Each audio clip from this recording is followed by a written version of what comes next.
আমার বয়সটা 44। রাজনীতি করবই, কারণ আমার তৃতীয়বার আমি এমপি হতে যাচ্ছি আপনাদের আশীর্বাদে।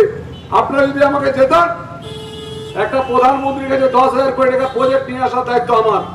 কারণ আমাকে দিল্লিতে এখন সবাই চেনে জানে, কারণ 543 জন এমপি আর এমএলএ আমরা যখন একসাথে কাজ করব, তখন এই সোনামুখীতে উন্নয়নের ঢেউ বইবে।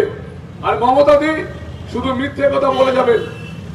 আমি শুধু একটা কথাই বলবো, যদি সত্যি ডেভেলপমেন্ট করতে হয়, আপনারা দুয়ার তুলে আশীর্বাদ করুন। আপনারা অনেকে বলবেন যে আপনার চরিত্র নিয়ে দোষ আছে।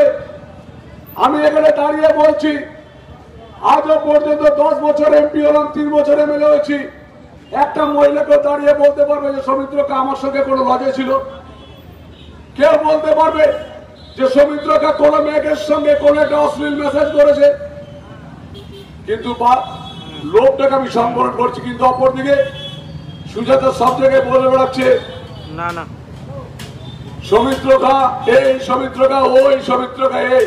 আপনারা বলুন তো, এটা কি গ্রাম পঞ্চায়েতের ঝগড়া, না কলতলায় ঝগড়া করার জন্য আমরা রাজনীতি করছি? এই রাজনীতি হলো ডেভেলপমেন্ট। লোকসভার ভোট হচ্ছে ডেভেলপমেন্ট করার জন্য। দেশের ভোট, যে নরেন্দ্র মোদীকে দেশকে আগলে রেখেছে, যে নরেন্দ্র মোদী দেশকে সুন্দর রক্ষা করছে, ঠিক তার ভোট। সেখানে পারিবারিক ঝগড়া, রাস্তার মাঝে কলতলা ঝগড়ার মতো নয়। আমার যদি লোক থাকতো, তাহলে প্রত্যেকটা থানা থেকে আমার বিরুদ্ধে কেস থাকতো না। আমার যদি লোক থাকতো, তাহলে আমি তৃণমূল কংগ্রেসে থাকতাম।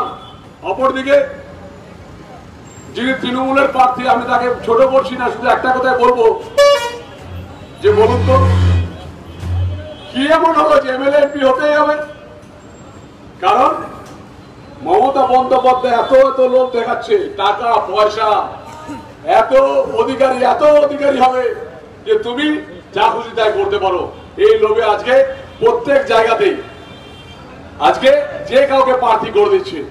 আমি তো নিজে অবাক হয়ে যাই, যারা পুরনো তৃণমূলের লোক, তাদের মধ্যে একজন কেউ ছিল না যোগ্য প্রার্থী?